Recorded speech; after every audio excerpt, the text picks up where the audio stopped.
They called her the golden child, the pillar of the family, the one who paid every bill with her blood and soul. But when she fell apart, no one showed up.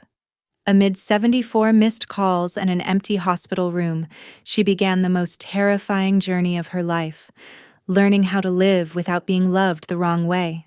Before we begin this story, let me know where you are listening from in the comments below. My name is Rosa. I'm 29 years old.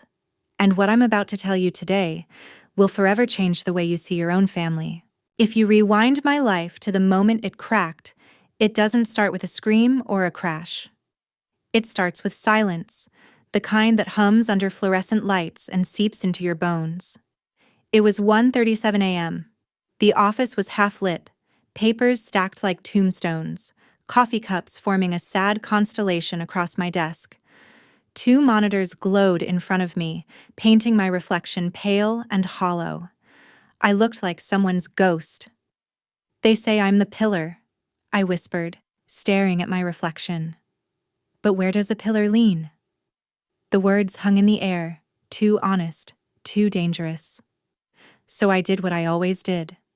Ignored them and kept typing. Emails flooded in, each one urgent, each one demanding a little more of me. My phone buzzed again. "Marissa. Please, Rosa, just one more transfer. You're the only one I can count on." I sighed. Of course. Another late-night transfer. Another small sacrifice labeled as love. Dad needed help with a payment again. Mom's stress had turned into another bill. Peyton had borrowed money that had vanished into thin air. And I, dutiful, dependable Rosa, was keeping everyone else afloat while I quietly drowned. My heart fluttered, a bird trapped in a cage. I pressed a hand against my chest. "You're fine," I muttered. "You're just tired." But the room was spinning. The glow of the monitors blurred, bending like liquid. My fingers trembled on the keyboard. I blinked hard, but the words refused to focus. Then, darkness. The hum of the lights, the faint smell of coffee, the cold rush of the floor against my cheek. That's all I remember. Voices, faint and frantic. BP dropping, "Stay with us." Charging to 200. A jolt tore through me, sharp and violent. Then nothing. When I woke, the world was sterile and bright. The ceiling above me was beige and full of holes, the kind of design made for people too sick to notice. A heart monitor beeped beside me, steady, indifferent. My throat burned. My mouth felt like paper. A woman's voice. "Hey there, easy now, you're okay." I turned my head slowly. A nurse stood by my bed, tired eyes, gentle smile. Her name tag said Clara. "You're at County General," she said. "You collapsed at work. Severe exhaustion, dehydration, arrhythmia. You've been out for almost 12 hours. I blinked, trying to piece together the fragments of memory.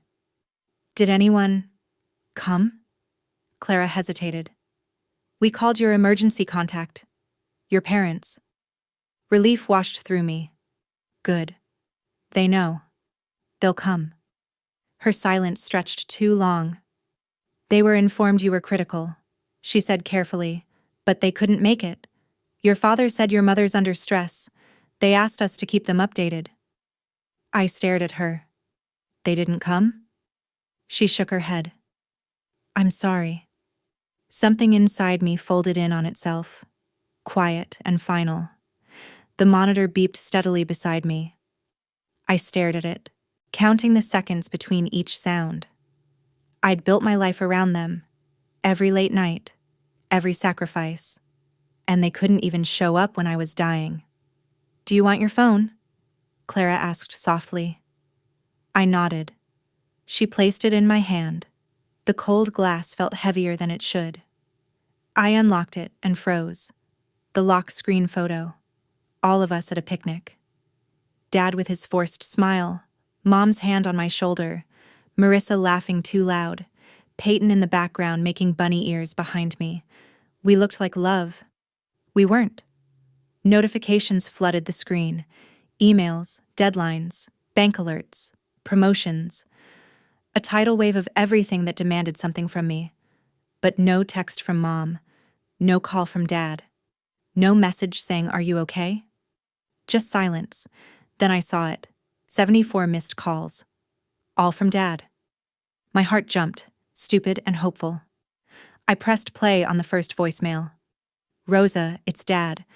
The hospital called, said you had some kind of episode. Look, things are bad here. Your mother's blood pressure's up.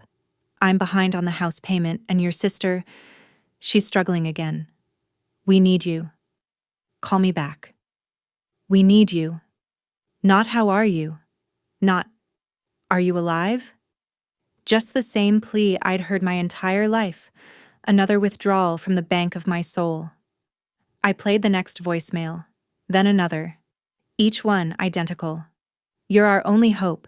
Don't abandon us. Call back as soon as you can." Not once did they ask if I was okay. I let the phone fall against my chest, the edge pressing into my ribs. My body ached, but not as much as my heart. For years, I'd told myself they loved me in their own way, that their demands were affection, that being needed was the same as being valued. But it wasn't. Love doesn't ask what you can give when you're too weak to stand. The realization crept in slowly, painfully, like dawn through a cracked window. I wasn't their daughter. I was their lifeline, a function, a wallet with a pulse. The phone slipped from my hand and landed beside me with a dull thud. I stared at the ceiling, eyes burning. Clara peeked in through the curtain, gave me a small smile, then quietly stepped back out. The room felt endless, filled with the sound of the machine marking proof of life. Beep, beep, beep. I whispered into the stillness, "Now you need me?" No one answered. Only the machines did, faithful and unfeeling. Something inside me shifted then. A small, clean break. The kind that doesn't hurt until it starts to heal. For the first time, I didn't reach for my phone. I didn't call back. I didn't apologize. I just lay there, breathing, listening to the sound of my heart. Slow, fragile, mine. And in that sterile, humming room, I finally understood. If I ever stood up again, it wouldn't be for them. I used to think being the good one would protect me. Turns out it's the easiest way to vanish, slowly, politely, and completely. After the hospital, I went back to work with fresh lipstick and a new lie. "I'm fine." My boss praised my dedication. My coworkers called me unbreakable. I smiled at their concern, made jokes about caffeine addictions, and buried the part of me still shaking. But the silence at home was deafening. My apartment was too clean, too still. The faint hum of the fridge became my only company. I sat in the half-dark most nights, laptop open, bank statements glowing like confessions. Dad's voice still echoed in my head from the hospital voicemails. "We need you, Rosa." That phrase had become my purpose, my curse, and my identity. My family didn't need me. They needed what I could give. Dad was once an architect with wild ambition and no restraint. Every failure became someone else's fault. "The world doesn't reward genius," he liked to say, while living off my paychecks. Mom was the quiet manipulator. She never shouted. She sighed. "You've always been so capable, sweetheart. Thank God you didn't inherit your father's impulsiveness." Her praise always came with invisible strings. Marissa, my younger sister, was softness turned weapon. Helpless, fragile, perpetually unlucky. She borrowed my strength like it was endless. "You're so lucky, Rosa. You've got everything together." And Peyton, the eldest, floated above the chaos. Eternal peacekeeper, temporary visitor. "You know I hate drama," he'd say, before disappearing for weeks. I was the constant, the glue, the golden daughter, the one who didn't break. It was almost 1 a.m. when my phone buzzed again. "Marissa." Please, Rosa, I'm short on rent, just this once. I swear I'll pay you back. Just this once. The same phrase every month. I stared at the message, heart heavy, body numb. Me. I can't keep doing this, Marissa. Her reply came instantly, sharpened by guilt. Marissa. If I lose this apartment, I'll have to move home. You know how Dad gets when things fall apart. You wouldn't want that, right? My jaw tightened. I could already hear Mom's soft, disappointed voice. You've always been the strong one, Rosa. Don't abandon your family. The guilt wrapped around my throat like barbed wire. I opened my banking app, whispered to myself, "This is the price of love," and pressed transfer. $2,800 vanished. A cheery confirmation pinged. Outside, rain began to fall. Steady, relentless, cleansing nothing. At work, Emily tried to warn me. "You're still pale," she said one morning. "I'm fine," I lied. "You fainted 2 weeks ago." "I'm fine," I repeated, smiling until she stopped asking. People like Emily had families who showed up when they collapsed. I had one that only called when I could fix something. That night, I stayed late again. The office lights went out one by one until only my screen glowed. Numbers blurred. My reflection on the glass looked like a ghost haunting her own desk. When I finally got home, my phone buzzed the moment I closed the door. "Dad. Your mother's been crying all day. Her blood pressure's up again. We're worried about you, but things are rough here. I'm short on the mortgage. Could you help?" Worried about me, but asking for money. Always the same equation. I opened my bank app again. $2,800 to Marissa. Balance $200 to Dad. $400 to Peyton until Friday. My savings stared back. Barely enough for rent. I let out a shaky laugh that sounded more like a sob. "You're fine," I whispered, pressing a hand against my chest. "You've been worse." But the words didn't land anywhere solid. The room tilted. The laptop's glow flickered. I blinked, trying to steady the blur creeping into my vision. My heart thudded unevenly. Too fast, too loud. I pushed myself off the bed, but my knees buckled. The floor felt far away, the air too thick to swallow. The rain outside turned violent, hammering against the window. My phone buzzed again. "Marissa. Thank you. You're a lifesaver." The irony hit me just as the edges of my sight went dark. My breath came short and shallow, the kind that sounds like apology. The laptop screen glowed with one last line before everything slipped away. Transfer complete. Then, black. When I woke, I was half on the floor, half propped against the bed. My pulse thundered in my ears. Sweat chilled on my skin. The air smelled like dust and rain. My phone vibrated again, faintly. I reached for it, hand trembling. "Emily. You didn't answer. Are you okay?" I stared at the words until they blurred. The kindness in them felt unbearable. I could have texted back. I could have said I'm fine, but I wasn't. Not anymore. For a long time, I just lay there, listening to the rain slow against the window. My heartbeat steadied, fragile but alive. Tears slid down my temples, quiet, almost invisible. For once, I didn't wipe them away, because in that silence, something inside me finally spoke. Small, certain, and defiant. "You can't save people who love your sacrifice more than your survival." I didn't move, didn't reach for the phone, didn't apologize. I just lay there, breathing through the ache. And as the storm outside softened into drizzle, I realized that maybe the only way to be a good daughter was to finally stop being one.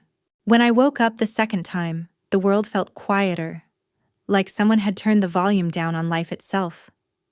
The first thing I noticed was the light. It wasn't the harsh fluorescent glare of the ER, but the pale, indifferent kind that creeps in through half-closed blinds. Afternoon light. The kind that doesn't care whether you're alive or not. The hospital room was nearly empty now. Just me, the monitor, and a plastic chair that looked like it had given up decades ago. My reflection floated faintly in the dark screen of the TV across from me, pale skin, bruised eyes, hair flattened to one side. I didn't look like the woman who kept everyone together. I looked like the aftermath of her. The nurse from before, Clara, was charting something on her clipboard when she noticed I was awake. "Hey there," she said softly. "Welcome back." Her voice was the same calm I remembered, but there was something new behind it. Pity, maybe, or quiet understanding. "You scared us again," she said, checking my IV. "But you're stable now. Your body's catching up." I nodded, my throat too dry to answer. The sound of my heartbeat beeped steadily beside me, mechanical and rhythmic. Clara adjusted my pillow and glanced at my chart. "You've been here almost a day. Dehydration, exhaustion, same story as before. But this time," she looked up, meeting my eyes. "Your body gave you a warning, a louder one." I tried to laugh, but it came out as a rasp. "Guess I didn't listen the first time." She smiled, sad and small. "Most people don't."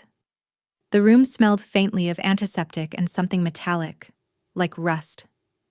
The silence felt heavy enough to touch. I stared at the white ceiling until the edges blurred. When Clara left, I reached for my phone on the bedside table. It lit up instantly, like it had been waiting for me. No missed calls, no new messages. Just a list of old notifications, bank alerts, work reminders, a few limited-time offers that expired while I was unconscious. No one in my family had checked in. Not one. I scrolled through the call log just to be sure. The last messages were still from Marissa. "Thank you. You're a lifesaver." The irony stung harder now than it did that night. I turned the phone face down. The silence that followed was brutal. A janitor's cart squeaked down the hallway. Somewhere, a heart monitor beeped out of sync. A faint laugh from another room slipped through the thin walls. Someone else's visitors, someone else's joy. And me, alone in a bed that smelled like bleach and endings. The emptiness wasn't loud, it was patient. It sat on my chest, waiting for me to notice. I used to tell myself I wasn't lonely because I was useful. But now, stripped of everything that made me valuable, there was nothing left but the truth. I had mistaken dependence for connection, obligation for love, silence for peace. The realization came quietly, the way grief always does, without drama, just a dull ache that seeps into everything. Clara came back around noon. She was carrying a tray with soup, water, and a single folded napkin. "You should eat something," she said. "I'm not hungry."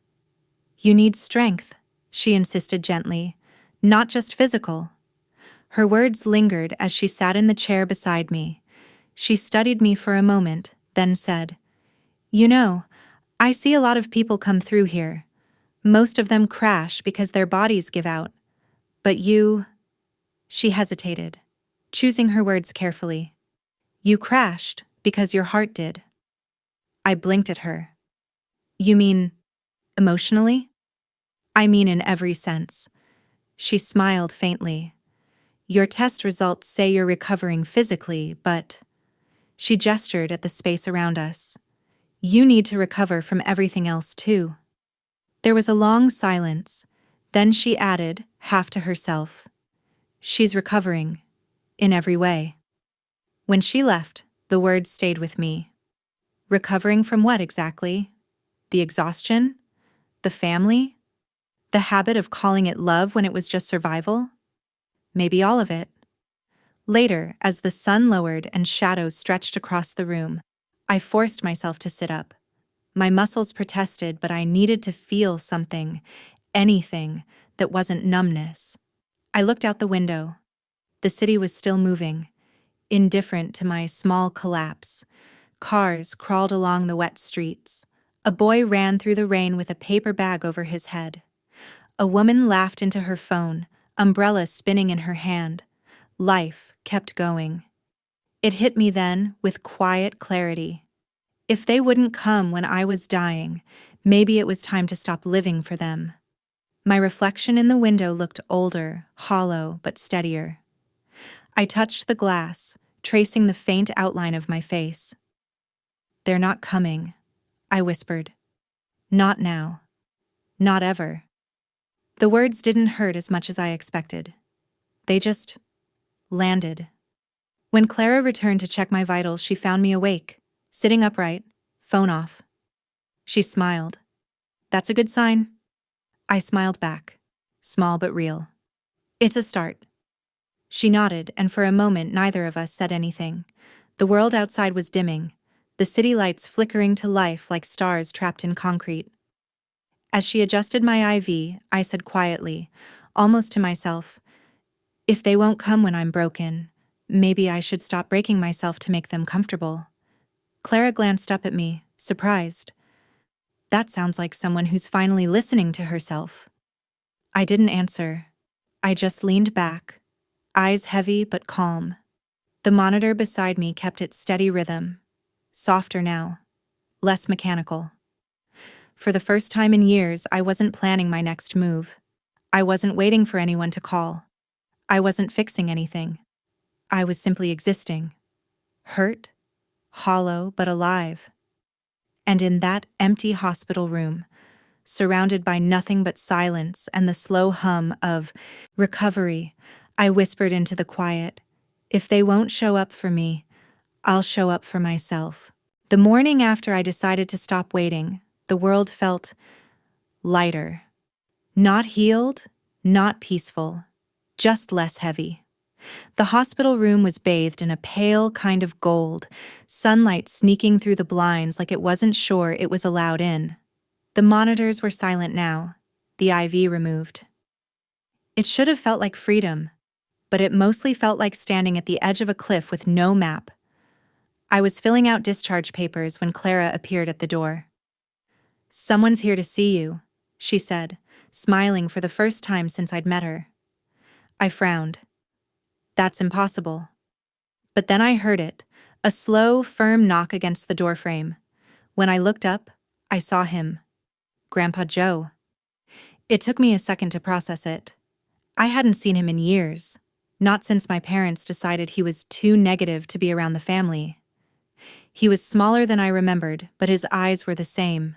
Sharp, unblinking, and honest in a way that could hurt. He wasn't wearing a suit like Dad would have. Just a flannel shirt, jeans, and a jacket older than I was. "Well," he said, stepping into the room, "you look alive. That's an improvement." Something in my chest cracked open, half laughter, half sob. "How did you—" "Clara called me," he said, nodding toward the nurse. "You put me down as your secondary contact. Guess you finally used it." I had forgotten I did that. Years ago, during one of those HR emergency form updates, I'd written his name out of nostalgia. I never thought it would matter. Joe pulled the chair closer to the bed and sat down, the wood creaking under his weight. He looked at me for a long moment, studying my face like he was reading the years between us. "They said you collapsed. Twice." I nodded. "I'm fine now." He raised an eyebrow. "You don't look fine. You look hollowed out." I tried to laugh, but it came out brittle. "You're as blunt as ever." He shrugged.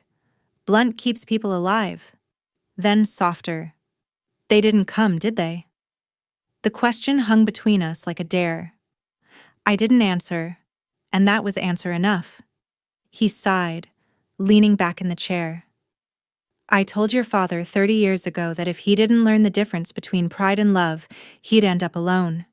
Seems he's trying to drag you into the same pit." I swallowed hard. He said they were overwhelmed. Mom's health? The house? Joe snorted. "Overwhelmed, my ass. You've been their oxygen tank for years. They just forgot you're human." It was the first time anyone had said it out loud, and hearing it felt like someone had opened a window in a room I didn't realize was suffocating me. When the nurse left us alone, Joe reached into his jacket and pulled out an old envelope. Creased, smudged, familiar. "Your grandmother used to keep every check you sent your parents," he said, sliding it toward me. After she passed, I found a folder labeled Rosa's Contributions. Like you were a damn charity fund. I stared at the paper, words blurring. My name, written over and over again on transfer slips. "I thought I was helping them," I whispered. He leaned forward, elbows on his knees. "You were, until you weren't." The silence stretched. Then, with that same unflinching tone, he asked, "They destroyed you, didn't they?" My breath caught. Destroyed might be dramatic. "Then tell me, Rosa," he said gently, "when was the last time you did something that didn't involve fixing them?" The question hit like a slow knife. I couldn't remember. I had no answer. He nodded like he already knew. That's what I thought. For the first time in years, someone wasn't asking for anything. He just sat there, waiting. Not for a transfer, not for a solution, just for me. After a while, Joe stood and stretched, his joints cracking. "You're getting out today, right?" "Yeah." "Good." He reached into his pocket and tossed a small notepad onto the bed. "Write down your bank login." I blinked. "What?" "I'm not stealing from you, kid," he said, smirking. "I'm about to save your damn life. You've let these people treat your kindness like income. That ends today." I hesitated. "Grandpa, it's complicated." "Not really," he interrupted. "You either keep financing their comfort, or you start funding your recovery. But you can't do both." The firmness in his voice startled me. It wasn't anger. It was something deeper. Conviction. I picked up the notepad, hesitated, then scribbled the login details. My hands trembled as I handed it to him. He tucked it away carefully, like it was something sacred. "First thing I'm doing is printing out every transaction. You need to see the math of what they've taken." I frowned. "The math?" Joe's eyes softened. "You thought it was love, Rosa. They thought it was income. Two different equations." The truth was so clean, so simple, it almost broke me. We left the hospital together a few hours later. The sky outside was washed pale by early evening. Joe walked slowly but with purpose, his boots scuffing against the concrete. I followed him, still in the hospital's borrowed sweater, feeling the strange weight of freedom settle on my shoulders. He opened the passenger door of his truck for me. "Get in. You're coming home with me for a while." "Grandpa, I can't." "You can," he said, matter of fact. "And you will. You've spent long enough dying for people who wouldn't show up for your funeral. It's my turn now." Something inside me cracked, the dam I'd built out of obligation and pride. I nodded, silent. The drive was quiet, the world outside blurred by, gray streets, neon lights, the reflection of rain on asphalt. I watched it all like someone seeing the world again for the first time. At one point, Joe spoke, voice low but certain. "We're gonna look at your life, line by line, find out where you went missing." I turned to him. "And then?" "Then," he said, eyes fixed on the road ahead, "we start over." The words settled into me like a promise. As the city disappeared behind us, I felt something I hadn't felt in years. Not joy, not peace, but the faint, trembling sense of possibility. For the first time, I wasn't heading toward someone else's emergency. I was finally heading toward my own life. No one ever tells you that being the responsible one is just unpaid accounting for other people's chaos. You learn to balance emotional ledgers, patch deficits of guilt, and hide the cost under a smile, until someone sits you down and makes you look at the numbers. Grandpa Joe's house felt like an antidote to everything I'd been drowning in. It smelled of wood, coffee, and something older. Honesty, maybe? No spotless surfaces, no fake warmth, just reality. Sit, he said, nodding toward the kitchen table. You look like you might collapse again. I sat. The chair creaked, steady and forgiving. Joe shuffled in with an old laptop and a folded sweater. Your grandma started this before she passed, he said, handing it to me. She hated leaving things unfinished. I slipped it on. It smelled like cedar and comfort. For the first time in months, my shoulders dropped. Then he opened the laptop. All right, he said. Let's meet your real family. I frowned. My real family? He nodded toward the keyboard. The numbers, they don't lie. Logging into my bank felt like peeling off skin. My fingers hovered over the keyboard. I'd spent years defending this digital confession, pretending it wasn't as bad as it looked. Joe didn't rush me. When the screen loaded, he'd downloaded 2 years of transactions. The printer sputtered to life. Sheets of my life spilled across the table. Get those, he said. I gathered the papers, columns of withdrawals, endless transfers. It looked like evidence. We spread them across the table, and he grabbed a highlighter. Yellow for your dad, pink for your mom, blue for Marissa, green for Peyton. The pages became a war map of my generosity. He pulled out a calculator. Let's total it. Line after line, click after click. My stomach tightened as the numbers climbed. Finally, he turned the screen toward me. That's how much they've taken in 2 years. I stared. It wasn't just money. It was time, health, and pieces of my soul converted into digits. That can't be right, I whispered. He traced a red curve across the page. It's right. And look, each month goes up. They've been conditioning you to give more. My throat closed. They were under stress. So were you, he said. Difference is, they made their stress your job. He pointed to the peak of the graph. This was the week you landed in the hospital. They didn't slow down. They sped up. Tears stung my eyes. I looked down at the papers. Proof of devotion disguised as debt. I thought this was what good daughters do. He met my gaze. That's what they taught you. Because it worked. He leaned back. You think this is love? They think it's obligation. You're using 2 different equations. I frowned. What does that mean? You calculate with your heart. Fear, loyalty, guilt. They calculate with a wallet. You're playing charity. They're playing economy. The truth hit like oxygen after drowning. Joe closed the calculator, voice steady. What do you want to teach yourself now? I hesitated. I don't want to panic every time the phone rings. He nodded. Then let's change the math. He slid the laptop back toward me. Log in again. Find every automatic payment with their names on it. My pulse spiked. I scrolled through the list. Auto transfer active. Recurring payments scheduled. Each one a small chain I'd clasped myself. He watched quietly. Now cancel them. I froze. They'll hate me.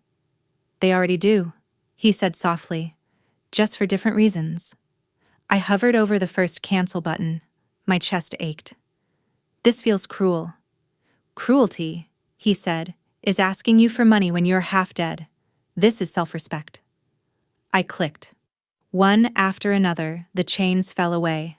Tiny digital deaths. When the last one disappeared, I exhaled like I hadn't in years. It's done. How's it feel? I laughed weakly, like falling off a cliff. Good, he said. You've been hanging there long enough. He pushed the laptop back again. Now you tell them. My hands trembled.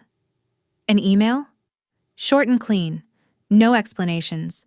You don't owe anyone your pain in paragraphs. I typed. All automatic payments have been canceled. I won't be sending money anymore. Rosa. My finger hovered over send. They're going to call, I said. They will, he agreed. Let them. The cursor blinked. waiting. I thought about the hospital bed, the silence, the 74 missed calls that weren't about love. And then I pressed send.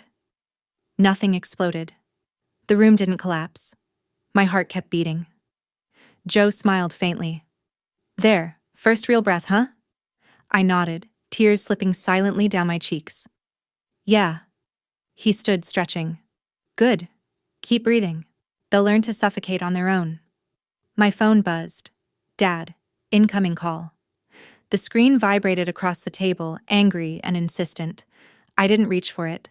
Not this time. Instead, I wrapped my hands around the warm mug of coffee Joe had set in front of me, felt the weight of quiet in my chest, and let the call ring out into nothing. For once, silence didn't feel empty.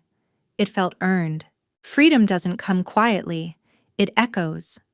For a few hours after sending that email, my world was still. The kind of silence that feels both foreign and holy. Joe brewed another pot of coffee, humming some half-remembered tune. I sat at the table, staring at my phone. At peace, for the first time in years. Then the storm arrived. It began with texts. Mom. Rosa, what is this? Did you cancel the transfers by mistake? Dad. We can't pay the bills, your mother's crying, call me now. Marissa. I can't believe you'd do this to me. You know I can't make rent. Peyton. Rosa, this isn't you. What's going on? Each message hit like a stone against glass. The old panic rose up, clawing at my chest. Every word was a trigger. Disappointment, guilt, need. The currency of my childhood. Joe looked up from his coffee and saw the color drain from my face. Let me guess, he said dryly. The family accounting department noticed the missing deposits. I managed a weak laugh. They think it's a mistake. Of course they do, he said. They never believed you'd stop paying their taxes with your blood. By evening, the messages had turned into calls. 37 missed calls, then 40, then 74. Again. The numbers stung like déjà vu. Dad's voicemails came first, the tone shifting from disbelief to fury. You're destroying us, Rosa. Do you have any idea what this does to your mother? You're killing your father with stress. That last one. You're killing your father. Lodged in my chest like a splinter. I'd heard it before. It was their favorite weapon. Guilt. Sharp and endless. Joe found me standing at the window, the phone still buzzing in my hand. They're saying I'm killing him, I whispered. He didn't flinch. They're just mad they lost their supply. I turned, tears burning behind my eyes. But what if he really is? Stop. His voice was calm but firm. You've spent your whole life paying interest on other people's emotions. That's not love. That's a guilt tax. Guilt tax? I repeated. He nodded. It's what good people pay before they feel allowed to be free. I sank into a chair. Then why does freedom feel like grief? Because part of you is still dying, he said quietly. The part that believed you had to earn love. Days passed. The silence didn't last long. Mom sent long messages, poetic in their cruelty. I raised you better than this. You've turned cold, heartless. Do you want me to have another breakdown? You used to be so generous, Rosa. What happened to you? Each text ended the same way. Call me when you're ready to make this right. Marissa went public, posting vague quotes about betrayal and fake family. Peyton sent voice notes full of sighs and soft manipulation. You know I love you, but you're being extreme. I didn't reply. But every time my phone lit up, a familiar ache twisted in my chest. Joe watched it happen from his recliner, reading his newspaper like nothing was burning. You'll notice, he said one morning, they never once asked how you are. He was right. Not one message said, "Are you okay?" Only, "How could you?" By the fourth day, I was unraveling. I didn't cry. I vibrated with guilt. My hands trembled. My chest ached, and the urge to apologize pulsed in my throat like a heartbeat. Joe noticed. "Sit down," he said. I did. He slid a small notebook across the table. On the cover, written in his shaky handwriting, were 3 words: the debt journal. "What's this?" "Write down every favor, every dollar, every act of kindness you've given them. Then next to each, write what they gave you in return." I started writing. "Paid Dad's mortgage." Returned. "You're lucky you have a steady job." Covered Marissa's rent. Returned. "You're controlling." Sent Mom grocery money. Returned. "Your sister helps more emotionally." By the 10th line, the page looked like a balance sheet of neglect. Joe leaned over and tapped the margin. "See? That's the equation you've been solving your whole life." I stared at it, a dull ache spreading behind my eyes. "I thought if I gave enough, they'd see I was good." He smiled sadly. "You were never bad, kid. You were just surrounded by people who profit off guilt." That night, the phone rang again. It was Dad. I almost answered. Almost. But then I remembered Joe's words. The guilt tax is what good people pay before they're free. I let it ring. The sound echoed through the house, loud and accusing. I pressed my palms to the table, feeling my heartbeat rise. My body screamed to pick up, to fix, to fold. But I didn't. When the call finally stopped, the silence that followed felt strange, like an open window after years of stale air. Joe appeared in the doorway, a cup of tea in hand. "You okay?" I nodded slowly. "I think so." He smiled faintly. "Good. That's the sound of a habit breaking." Later, I found him outside, sitting on the porch under the porch light. The air smelled of pine and damp earth. He gestured for me to sit. "You know," he said, "I used to think guilt was proof of goodness. But I learned, it's just evidence that someone else wrote your story." I looked up at the sky. It was full of stars, indifferent and steady.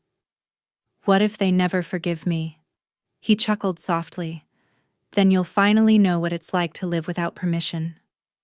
I was quiet for a while. "It feels selfish." He shook his head. "No, it feels new." When I went to bed that night, the house was still. My phone sat face down on the nightstand, silent and black. I didn't touch it. I lay awake, thinking about everything I'd lost, and everything I might finally gain. The freedom Joe promised wasn't glamorous. It wasn't even comfortable. It was messy, raw, and quiet. But it was real. As I drifted towards sleep, I remembered something he'd said earlier, almost offhand, while pouring his coffee. "Guilt's just a tax good people pay on their way to freedom." But the thing about taxes, Rosa, once you've paid enough, you get to keep what's yours. For the first time, I believed him. And as the night deepened, I let the quiet settle inside me like peace, disguised as exhaustion. Tomorrow, the messages would keep coming. Tomorrow, they'd say I'd ruined everything. But tonight I had my silence, my breath, and the space between guilt and freedom. And that was enough. Freedom never arrives quietly. It drags chaos behind it. A week after I ended the payments, my phone became a weapon. Messages poured in, each one dripping with guilt and outrage. "Mom, you can't mean this. We're family." "Dad, you're breaking your mother's heart." "Marissa, I can't pay rent because of you." "Peyton, you've gone too far, Rosa." Each notification felt like an old wound reopening. I'd spent my whole life cushioning their crises, being their safety net, their excuse, their reason not to change. And now that I'd stopped, they were free-falling. Joe sipped his coffee, watching me flinch at each buzz. "Let me guess," he said. "They're shocked the ATM stopped spitting out cash." I gave a weak laugh. "They think I'm just confused." He nodded. "They'll call it confusion until they run out of control." The next morning, I found an envelope shoved under the cabin door. My name written in my mother's elegant cursive. I didn't even have to open it to know it would hurt. You are breaking your father's heart. No greeting. No love. Just a sentence meant to pierce. I folded it neatly and set it aside. Joe didn't look up from his paper. Phase 2, he said. Phase 2? After begging comes blaming. I tried to smile, but my throat was tight. They say I'm breaking him. He folded the paper and looked at me. Good. Maybe he'll rebuild something that isn't made of guilt. It should have sounded cruel, but instead it sounded like truth. That afternoon, Joe called me into his study. The air smelled of paper and tobacco. He slid a folder across the desk. I did some digging, he said, and you're not going to like this. Inside were property documents. My name sat beneath my parents' signatures on a refinance loan. I froze. I never signed this. He nodded grimly. They used your income records. My friend at the bank confirmed it. My stomach dropped. They wouldn't. They would, he said softly, because they knew you'd forgive them faster than any creditor. I pressed a hand to my chest. My heart beat wild. Why would they? To save their house, he said, and to keep you tethered. The betrayal burned slow, then deep. He placed a hand on mine. This is what happens when you confuse love with loyalty. They start believing they own you. I swallowed hard. What do I do? We call my lawyer, he said. 2 days later, Karen, the lawyer, sat at our table, flipping through the documents. They used your identity, she said. It's forgery. We can fix this, but you'll need distance. Don't contact them. Distance. The word that once meant abandonment now felt like oxygen. When she left, Joe poured 2 whiskeys. To numbers that finally tell the truth, he said. I clinked my glass against his. And to finally adding myself back into the equation. That night, I stood outside beneath the sharp Colorado sky. The air smelled of pine and freedom. My phone buzzed again, Dad's name glowing on the screen. You're destroying this family. After everything we've done for you? I stared at it, the words losing their power. Behind me, Joe's voice floated from the porch. You don't have to open it, you know. I turned. How did you? He smiled faintly. Because I used to open mine. I put the phone away. For once, I didn't need to defend myself. The next morning, I found an old box of family keepsakes. Photos, birthday cards, a spare key to my parents' house. I carried it to the porch. Joe joined me, coffee in hand. What's that? Everything that still belongs to them, I said. He nodded. And? I picked up the house key, its edges worn smooth. I turned it in my fingers once, twice, then dropped it into the trash can. The sound was soft, final. They'll call this betrayal, I said. He smiled faintly. No. Betrayal is lying to keep people comfortable. You're just telling the truth for once. That afternoon, another letter arrived. I opened it slowly, bracing for impact. You've lost your compassion. We don't know who you are anymore. I read it twice, then whispered, finally. I folded it and tucked it into a drawer, not as pain, but as proof.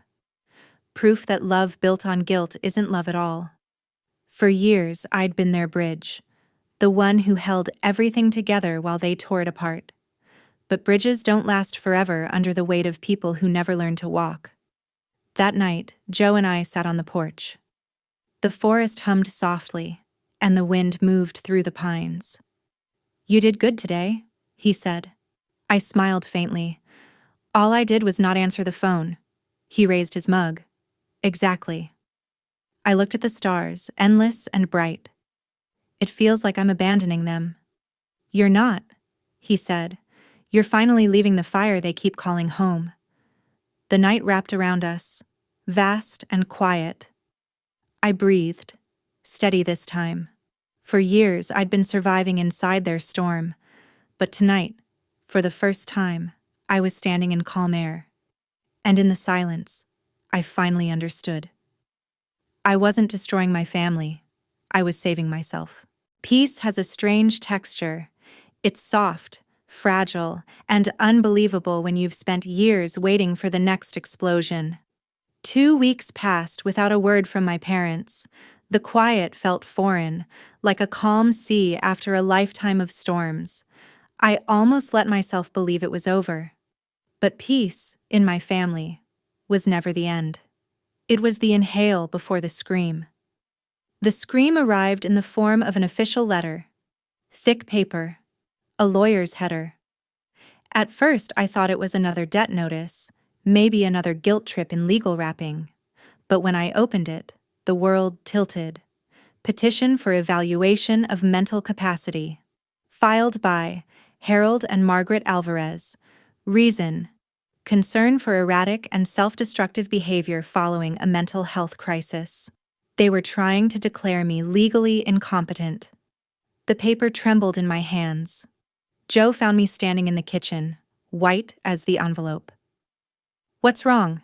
he asked. I handed it to him. He read in silence. Then he let out a low whistle and set it on the counter. "Well," he said, "that's one hell of a plot twist." I tried to laugh, but it broke halfway through.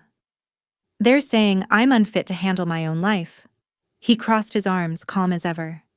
"Of course they are. They couldn't control your money, so now they're trying to control you." Tears blurred my vision. Why would they do this?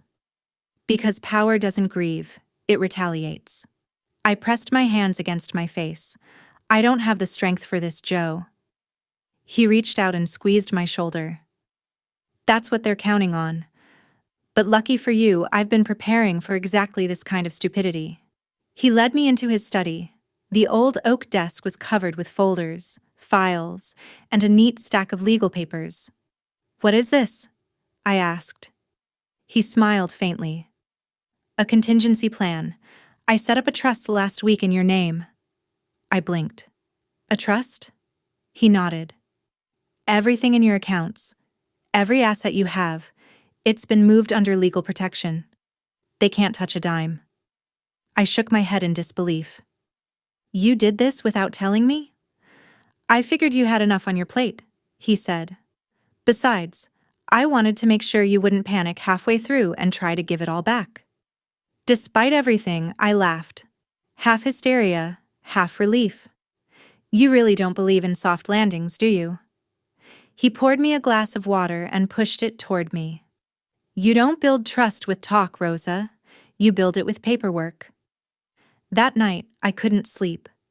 The letter sat on my nightstand, heavy and accusing. I kept rereading the words self-destructive and unstable until they blurred into something crueler. Unlovable. In their eyes, my healing looked like madness. My boundaries looked like betrayal.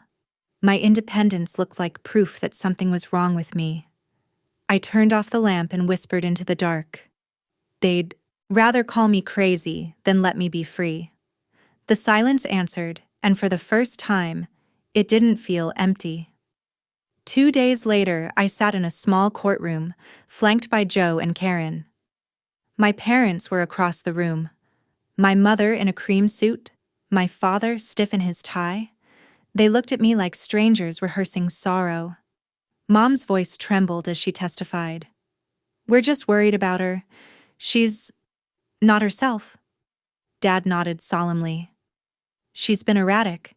She cut us off financially. She's isolating. We're afraid she might hurt herself." Their words hit like slow poison. They weren't screaming now. They were performing concern. It was strategic, polished, believable. When it was my turn to speak, my voice felt foreign in my throat.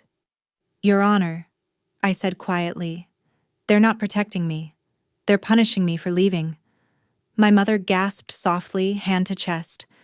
"That's not true, Rosa. We love you." I looked right at her. "You love what I give you.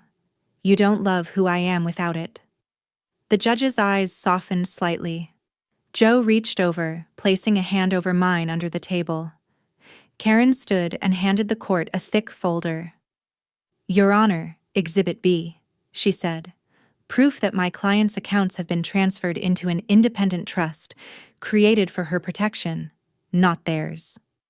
The judge skimmed it, then looked at my parents. "It seems your daughter's been making very rational decisions. I see no evidence of incompetence." Silence spread across the room. Mom's face fell. Dad's jaw tightened. The performance cracked. When the judge dismissed the case, I didn't feel triumph. Just a deep, trembling release. Outside the courthouse, the sunlight felt unreal. Joe handed me my sunglasses and said, "Well, that was anticlimactic." I laughed weakly. "You knew this would happen." He smirked. "Let's just say I've seen this movie before. People who can't own you will always try to discredit you." I took a deep breath. "They'll never forgive me?" He shrugged. "They don't have to. You didn't do this for forgiveness. You did it for peace." We walked to the truck in silence. When I opened the door, I caught my reflection in the window. Tired eyes, but steady. "I'm not broken," I said quietly. "No," Joe said, climbing in beside me. "You're stable as hell. That's the problem." That evening, back at the cabin, I sat by the fireplace with a blanket wrapped around me. The world outside was quiet except for the soft hum of wind through the trees. Joe came in, carrying 2 mugs of cocoa. He handed me one. "To legal victories and moral clarity," he said. I smiled. "And to old men who save you with spreadsheets." He laughed. "Damn right." We sat in silence for a while, the fire crackling between us. After a moment, I said softly, "They tried to erase me." He nodded. "And you built yourself back with paper and proof. That's not erasure, Rosa. That's rebirth." Before bed, I opened my laptop and typed a message. Not to them, but to myself. I am not my family's crisis. I am not their cure. I am not broken for wanting peace. Then I closed the screen. The fire burned low, and outside, the night stretched quiet and wide. For the first time, I didn't feel like someone surviving a story. I felt like someone rewriting it. And as I turned off the light, Joe's voice echoed from the other room, calm, steady, certain. "You're not crazy, Rosa. You're free. There are goodbyes you say out loud. And then there are the quiet ones. The ones you make alone, with no witnesses, when you finally stop trying to be chosen." By the time the letter arrived, the worst of the storm had passed. My parents had lost their bid to control my life. The trust was in place. The calls had slowed to a bitter trickle. I'd learned how to let my phone ring without feeling like I was failing as a daughter. Life didn't feel safe yet, but it felt survivable. That was new. The envelope showed up on a Tuesday. Thick paper, familiar handwriting. My full name written the way they always used it on official documents, as if formality could make us sound less broken. Joe had left it by my coffee. He didn't say anything, just gave me a look that said, "You can handle this." My stomach tightened. "Think it's another attempt?" "Open it," he said. "Then we'll know what we're burying today." I slid my finger under the flap. The paper inside was crisp, smelling faintly of my mother's perfume. For a second, I was 8 again, opening a birthday card that said, "We're so proud of you," even though I'd spent the week trying not to cry. But this wasn't a birthday card. It was a formal notice. "This letter is to inform you that, due to your recent behavior and your decision to withdraw support from this family, we have updated our estate plans. You are no longer included in our will." There was more. Legal phrasing about distribution of assets and remaining heirs. But that one sentence was the point. You are no longer included. Something inside me buckled. Being cut out of the will hurt in ways that had nothing to do with money. It scraped across the last hidden bit of me that still wanted to be wanted, even on paper. Joe watched my face. "Well, they cut me out," I said. "Of what?" "The will." He snorted. "They're late. You cut yourself out of their cycle months ago." A shaky breath left me and turned, unexpectedly, into a small laugh. "I shouldn't care," I said. "It's just final." "It is final," he agreed. "That's the mercy in it." I took the letter out to the porch and sat on the top step. The air was cool. Birds chattered in the trees. Somewhere, water moved over stone. I read the letter again, slower this time, not as a daughter, as a witness. "You are no longer included." Included in what? In a family that tried to erase me while insisting they were saving me. In a legacy built on control and money that so often came from my account. A quiet laugh slipped out. "They really think this is punishment," I murmured. "Because that's what it was meant to be. One last hook thrown at the old version of me, the Rosa who would have called sobbing, begging to fix it, offering help, money, apologies. But that Rosa was gone. For the first time, the sentence didn't sound like exile. It sounded like release printed in black ink. "They can't buy me," I whispered to the empty yard. "I let go of them before they let go of me." The words clicked into place inside my chest like a key turning. The grief still came, but softer than I expected. Not for the will. For the story I'd carried. I grieved the version of my parents I'd invented so I could keep loving them. The mother who might have said I'm sorry. The father who might have shown up at the hospital with flowers instead of voicemails about money. I grieved the childhood I never had and the someday where they woke up and became the people I needed. Tears slipped down my cheeks, warm and quiet. I let them fall. They weren't for the people who wrote that letter. They were for the girl who kept thinking if she just worked harder, she'd finally be safe. When they stopped, the silence that followed didn't feel empty. It felt clean, like something important had finished breaking. At the kitchen table, I pulled out a blank sheet of paper. Joe didn't ask. He just placed a pen beside my hand and walked away. Because that's what this was. A burial. Not of them, of the role. I stared at the page for a long time before writing. "To my parents, I have received your letter. I accept your decision. I will no longer be in contact with you. This is permanent. Do not call, text, email, or attempt to reach me through anyone else. I wish you whatever peace you are willing to build for yourselves. Rosa." No rage. No explanations. Just a boundary. My hand trembled as I signed, but it wasn't fear this time. It was something closer to awe.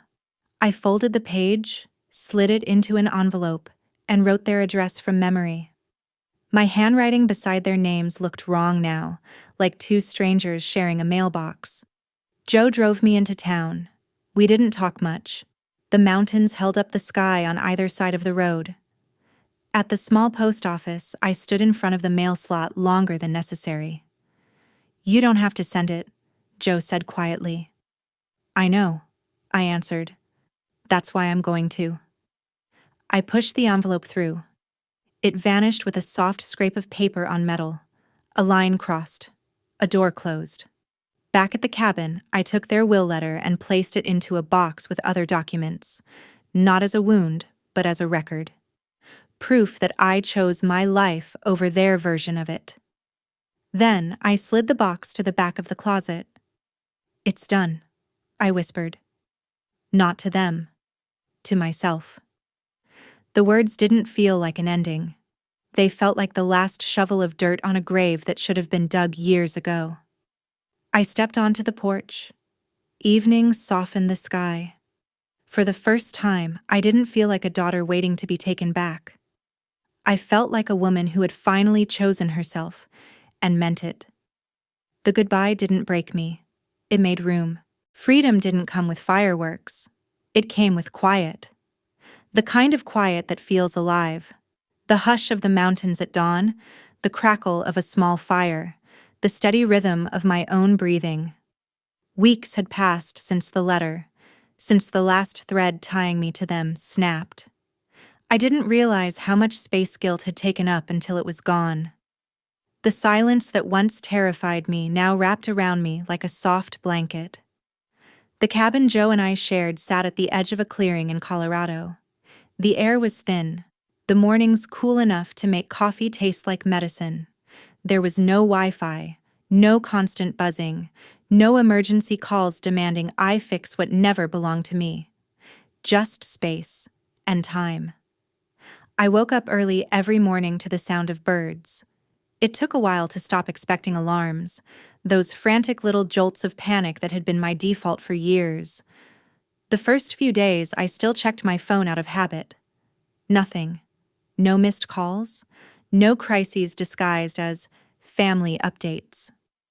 I started walking instead, down to the stream that curved behind the cabin, where the water was so clear you could see every stone beneath it.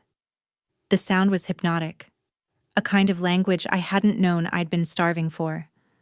Joe would already be on the porch when I came back, wrapped in his old flannel robe, reading the paper like the world wasn't constantly falling apart.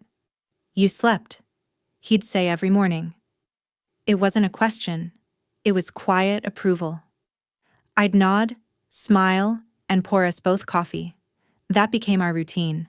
2 mugs, 1 silence, and the slow unlearning of everything I'd been taught about what it meant to be loved. One morning, I found him already up, sorting through a stack of mail. He held out an envelope. "Something for you," he said. It wasn't from my family. The handwriting was unfamiliar. Inside was a letter from Clara, the nurse from the hospital. She'd written, "Rosa, I wanted to tell you something I didn't get to say before you left. You were the quietest fighter I've ever met. You came in trying to disappear, and you walked out still choosing to live. That's rare. I'm glad you did. Clara." My throat tightened. I hadn't realized how much I needed someone to notice that I'd survived, not as a patient, but as a person. I smiled, folded the letter, and slid it into my journal. That afternoon, I wrote her back, thanked her, told her I was okay, told her about the sound of the river, about Joe's bad coffee, about breathing without fear. Writing it made me realize it wasn't just healing. It was building. Later that week, Joe and I drove into town for supplies. He hummed along with an old country song, tapping the steering wheel in rhythm. At a red light, he said, "You ever think about going back? To the city? To them?" I looked out the window. The mountains loomed large and endless. "No," I said, "but I think about forgiving them." He raised an eyebrow. "You're a better person than me." I laughed softly. "No, I just don't want to carry them anymore. Forgiving is how I let them go without taking their ghosts with me." He nodded, eyes still on the road. "You really have learned different math." That night, we sat outside as the sun sank behind the ridge. The sky bled into shades of violet and gold. The air smelled like pine and wood smoke. Joe poured us tea and leaned back in his chair. "You've broken the cycle, you know." I smiled faintly. "Feels strange, doesn't it?" "Strange," he said, "and sacred." I looked at him, the man who had shown up when no one else did, who saved me not with money, but with truth. "Thank you," I said quietly. He waved it off. "Don't thank me. You're the one who kept walking." Still, I wanted him to know. "You didn't just help me. You reminded me that love can be simple." He looked at me for a long moment, then said softly, "Good. Because simple is what lasts." Before bed, I sat at my desk and opened my journal again. The page smelled faintly of ink and coffee. I wrote, "I used to believe walking away was betrayal. But survival isn't betrayal. It's the first honest thing I've ever done. Some stories don't need new chapters, they just need to end. When I finished, I closed the journal and set it beside my laptop. For a long moment, I just stared at the screensaver, a soft glow of stars over the mountains. I took a deep breath and whispered, "It's done." Then I shut the laptop. The click echoed softly through the cabin. Outside, the world was alive. The low hum of crickets, the wind moving through trees, a bird calling somewhere in the dark. I stepped out onto the porch. The moon hung high above the ridge, pale and patient. Joe was asleep already, his chair rocking gently in the breeze. I sat down, pulled the blanket tighter around my shoulders, and listened. Really listened. To the water running downstream, to the branches shifting overhead, to the sound of my own heartbeat. Steady, not frantic. A bird began to sing somewhere in the darkness, a small, defiant sound in the quiet night. I smiled. This wasn't triumph. It wasn't revenge. It was peace. Raw, unpolished, real. For years, I had measured my worth by how much I could give. Now I understood. Freedom isn't the absence of duty. It's the presence of self. The world didn't need to forgive me. My family didn't need to understand. I was free. And as the first hint of morning began to brush the sky, I whispered to the wind, half prayer, half promise, I'm home. Not every act of revenge is soaked in blood. Some unfold in silence, when we stop answering, stop begging, stop carrying the sins of others. Rosa did not seek vengeance through hatred. She avenged herself with her own peace. No screams, no tears. Only a woman once worn down to her core, now sitting in a small wooden house deep in the forest, smiling as she listens to the birds sing. It was not the end of a tragedy, but the beginning of a true life. If you have ever chosen silence over resistance, ever had to walk away just to keep the last human part of yourself, leave a single dot beneath this video. No fancy words needed, just so I know you too have lived a quiet yet beautiful revenge story, like Rosa.